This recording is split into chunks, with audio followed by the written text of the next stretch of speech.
Hi, today is Wednesday, April 12th. We're in Holy Week, and this is A Swede Speaks. And I would like to talk about a few of the foreign reactions to the Stockholm attack. Just a few, just to give us an idea of what the rest of the world says about this. And maybe this is especially for my Swedish viewers, but I mean also other viewers might benefit from this. Let's start with Donald Trump. Donald Trump called up Stockholm, or he called up the Swedish Prime Minister at least. And the Trump administration sent their strong condemnations of the terror attack in Stockholm. And the Trump administration also offers help to investigate the criminal case. Any help Sweden might need.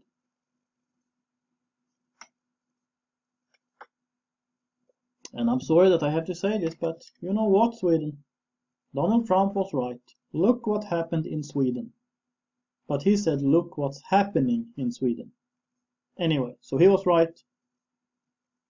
And actually, I think you should tell him that. You were right, we were wrong. I know that's not going to happen, but that's what you should do, Sweden. Let's go to Norway, my second home country, the country in which I live since 2006. The Prime Minister of Norway, Erna Solberg, one of her reactions is that she asks Norwegians to report suspicions of radicalized persons to the authorities, which already is something that you are legally obliged to do in Norway. But she just underlines that this is the law. An interesting reaction, I think, comes from Christian Tybring-Gjedde, who is a member of the Norwegian Parliament for the Progress Party. And the Progress Party, or Fremskrittspartiet, as it is in Norway, or Norwegian, they are usually called right-wing populists. I guess in a Norwegian context they are. Yeah, I'm of course far to the right of them, but okay. Anyway, just to give you an idea of who these people are.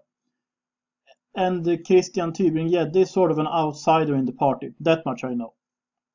He is one of the guys I like, by the way. And he wrote, I think it was on Facebook, when this news just were getting out and before they knew who did it, he wrote, and I quote, "Condolences to Sweden. My deepest sympathy for the victims of the terror in Stockholm. My heart cries out for our brotherly people. Prime Minister of Sweden, Stefan Löfven, should in retrospect ask the Swedish people of forgiveness for over time having had the most irresponsible, naive and culturally obliterating immigration politics of Europe." And then he added, "Let me, at the end, not be completely categorical since it is not yet confirmed who the perpetrator is." End quote. I agree with Christian Tybring-Gjedde. Of course you could discuss one or two of the words. Fine, you could do that. But in essence, I agree with him. And I have a third Norwegian reaction, which is by Peder Hyllengren, who is a researcher of terror at the Norwegian Defense College, Forsvarshøgskolen in Oslo. And he wrote in an article in Aftenposten, or well, he was interviewed in an article in Aftenposten. Aftenposten is, by the way, one of the largest newspapers in Norway. I once worked there, not as a reporter though, but I have worked there a long time ago. And he said, about Sweden, he said that there is almost no risk in being a sympathizer of the Islamic State in Sweden, and that if you go down to the Islamic State and fight for them, and if you commit terrible acts if you join your Islamic State and commit terrible acts, murder, rape, looting, you can return to Sweden as nothing happened. Because it's not illegal in Sweden to be an Islamic State sympathizer. It's not illegal to travel down and fight in this area. So, there are no problems with this for the IS sympathizers. There might be problems for Sweden though. And leaving the United States and Norway, I'd also like to mention a British reaction. Anne-Marie Waters, who is one of the founders of Sharia Watch UK, says in an interview with Rebel Media that she is not surprised, and that is going to get a lot worse. I agree with her that far. She even goes on to say that she thinks this will be something weekly. I don't know about that. Maybe. Maybe it actually will.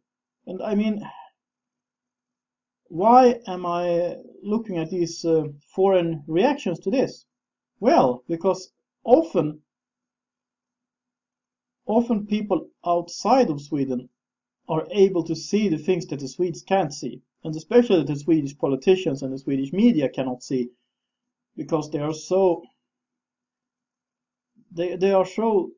deeply put inside their box of thinking. This is how we do things. This is how we think. This is how we explain what's happening. In Sweden, this is explained by there are lunatics in every religion. It is explained by, well, Uzbekistan is a poor country, but I read somewhere that he was making almost 400,000 Swedish kroner last year. However they know that, I don't know, since he didn't have a permit to live and work in Sweden, so I don't know how they knew that. And the funny thing is, this is sort of a digression, but I have to mention it. If they would have arrested the perpetrator for tax crimes, he would have been out of the country by now. But hey, yeah. It does sound like Sweden needs to listen to other countries in this. And, well, I hope they do. And, I mean, if you are in Sweden, feel free to inform our fellow countrymen that there is a world outside that is looking at Sweden and wondering what's going on. And who really wants Sweden to start waking up and smelling the coffee. And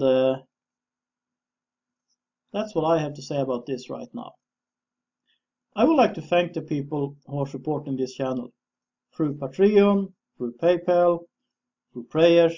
It's all greatly appreciated.